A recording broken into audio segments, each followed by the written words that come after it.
नमस्कार दोस्तों। थंबनेल देख के आप सभी समझ ही गए होंगे कि ये किन के लिए है और किन के लिए नहीं है। मैं फिर से एक बार बता देना चाहूँगा, आप ये उम्मीद से ये चीज़ नहीं देखें कि आपको यहाँ क्लास कराया जाएगा या समझाया जाएगा। ये वीडियो का मेरा यही मकसद है कि आप कहीं रास्ते में चल रहे हैं या फिर आप सोते टाइम एक बार रिवीज़न करना चाहते हैं तो ये चीज़ सुन करके आप आराम से रिवाइज़ कर सकते हैं। तो चलिए, हम लोग का आज का पहला टॉपिक है जैन धर्म। तो जैन धर्म के संस्थापक जो है वो ऋषभ देव है और यही हमारे प्रथम तीर्थंकर थे। ठीक है। तीर्थंकर मतलब क्या होता है? तीर्थंकर मतलब होता है जो स्वयं तप के माध्यम से आत्मज्ञान प्राप्त करते हैं, उन्हें तीर्थंकर कहते हैं। ठीक है। तो हमारे पहले तीर्थंकर जो थे वो ऋषभ देव थे और इनका प्रतीक चिन्ह था सांड। दूसरा जो था वो अजीतनाथ थे, जिनका प्रतीक चिन्ह था हाथी। छठा जो था, छठा इम्पोर्टेंट है क्योंकि टेक्स्ट बुक में इनका क्वेश्चन देखने को मिलता है।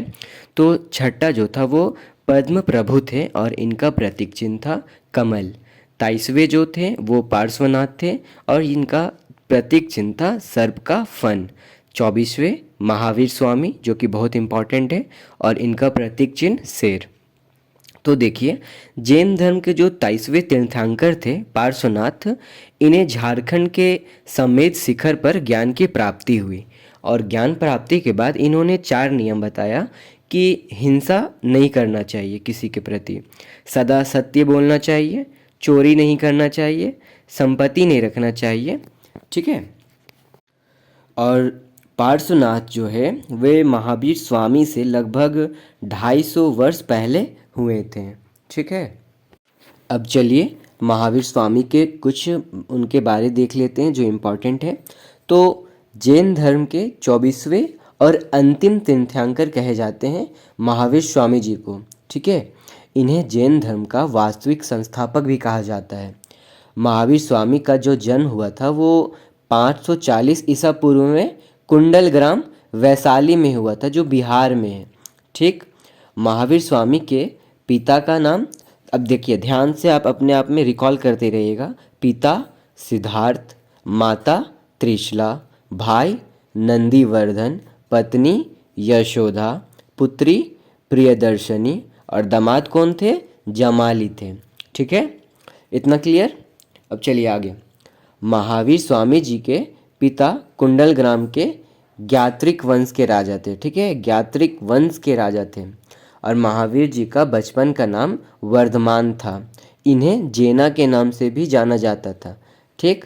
महावीर जी का बचपन का नाम वर्धमान और इन्हें जेना के नाम से भी जाना जाता था। अब देखिए, वज्जी महाजनपद से इनका जन्म हुआ था। वज्जी महाजनपद में इनका जन्म हुआ था। ठीक है। अब देखिए अगला स्टेप है इनका आध्यात्मिक जीवन के बारे में। तो महावीर स्वामी ने 30 वर्ष की उम्र में माता पिता की मृत्यु के बाद अपने बड़े भाई नंदीवर्धन से अनुमति लेकर के सन्यासी जीवन को स्वीकार कर लिया। ठीक।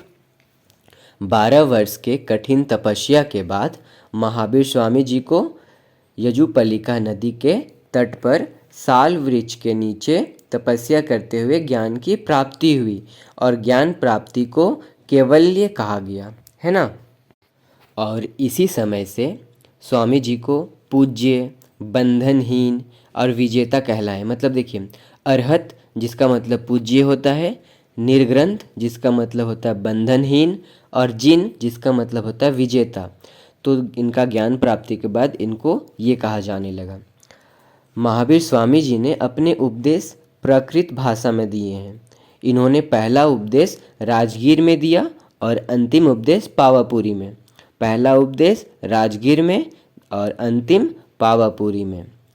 महावीर स्वामी का प्रथम भिक्षु उनका दामाद जामिल बना। ठीक है। उनका दामाद जामिल बना, मतलब महावीर स्वामी का जो प्रथम भिक्षु थे वे उनके दामाद ही थे, है ना। अब चलिए देखिए, ज्ञान प्राप्ति के बाद महावीर स्वामी जी ने कुल 5 नियम बताए। वो मैंने शुरू में आपको 4 बोला ना, 5 था। ठीक है, 5 था, उसमें ब्रह्मचर्य ऐड कर लीजिएगा, जिसे पंचायन धर्म भी कहा गया। हिंसा ना करना, सदा सत्य बोलना, चोरी ना करना, संपत्ति ना रखना और ब्रह्मचर्य का पालन करना। अब देखिए, महावीर स्वामी ने त्रिरत्न दिए हैं। कौन कौन सा? साम्यक दर्शन, साम्यक ज्ञान और साम्यक आचरण। साम्यक दर्शन, साम्यक ज्ञान, साम्यक आचरण, है ना। अब देखिए, जैन धर्म में ईश्वर की मान्यता नहीं है, यहाँ पे आत्मा की मान्यता है, और इसलिए महावीर स्वामी ने मूर्ति पूजा और कर्मकांड का विरोध किया। महावीर स्वामी ने पुनर्जन्म को माना और पुनर्जन्म का सबसे बड़ा कारण आत्मा को बताया। ठीक है। अब देखिए अगला, 72 वर्ष की आयु में महावीर स्वामी की मृत्यु होगी, जिसे निवारण कहा गया। मृत्यु क्या मतलब होता है? निवारण। ठीक है। और 468 ईसा पूर्व में बिहार राज्य के पावापुरी में मृत्यु हो गया। मतलब कि 72 वर्ष में 468 ईसा पूर्व में बिहार राज्य के पावापुरी में इनका देहांत हो गया। ठीक है। अब आगे, महावीर स्वामी के 2 प्रमुख अनुयायी थे। पहला जो थे वे स्थूलभद्र थे, दूसरा भद्रबाहु। अब जो स्थूलभद्र थे वे श्वेतांबर थे, मतलब क्या होता है? श्वेत वस्त्र धारण करते थे। और भद्रबाहु जो दिगंबर मानते थे, दिगंबर कहे जाते थे, वे नग्न रहने वाले थे। ठीक है, क्लियर। अब चलिए, जैन धर्म के प्रचार के लिए 2 जैन संगीत दिए हुए, ये बहुत ज़्यादा इम्पॉर्टेंट है। पहला जो था वो 300 ईसा पूर्व में हुआ, वो पाटलिपुत्र में हुआ था और स्थूलभद्र के द्वारा। ठीक है, वो ये लीड किए थे।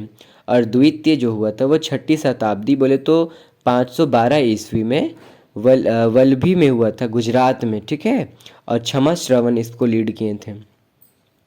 अब जैन धर्म के कुछ प्रमुख राजा थे, जैसे उदयन, वनराजा, चंद्रगुप्त मौर्य, कलिंग नरेश, खाखेल, राष्ट्रकूट, राजा अमोघवर्ष, चंदेल शासक। अब थोड़ा अंतर देख लीजिए कि श्वेतांबर और दिगंबर में। श्वेतांबर जो था वो इसे स्थलभद्र ने शुरू किया था, और दिगंबर जो था वो भद्रबाहु ने शुरू किया था। ये श्वेतांबर सफ़ेद वस्त्र धारण करते थे, और श्वेतांबर में ही महिला को मोक्ष मिल सकता था। ठीक है।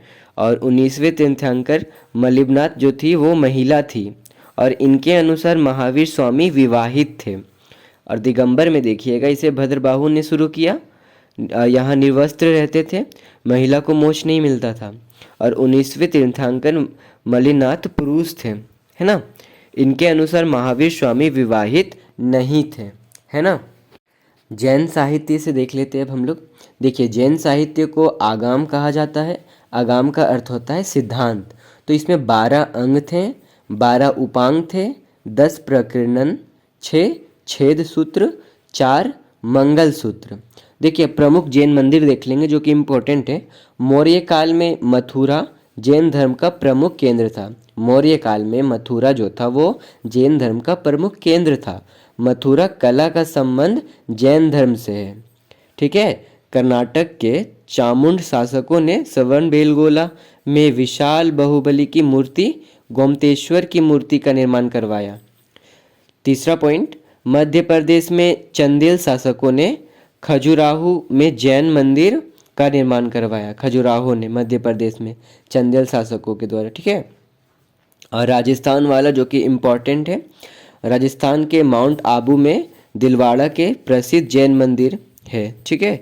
इसका निर्माण जो था वो 11वीं 13वीं ईस्वी में हुआ था। ठीक है। अब देखिए, ऋषभ देव का जो जन्म हुआ था वो अयोध्या में हुआ था। ठीक है। और एक चीज़ इसी में ऐड कर लीजिएगा कि अयोध्या को पहले और चौथे तीर्थंकर के जन्म स्थान के रूप में भी जाना जाता है। ठीक है। तो इस टॉपिक में इतना ही इम्पॉर्टेंट है। और मैंने जैसे शुरू में बताया था कि ये क्लासेस किसके लिए है, तो उसको ध्यान में रख के ही देखिएगा। चलिए, ठीक है।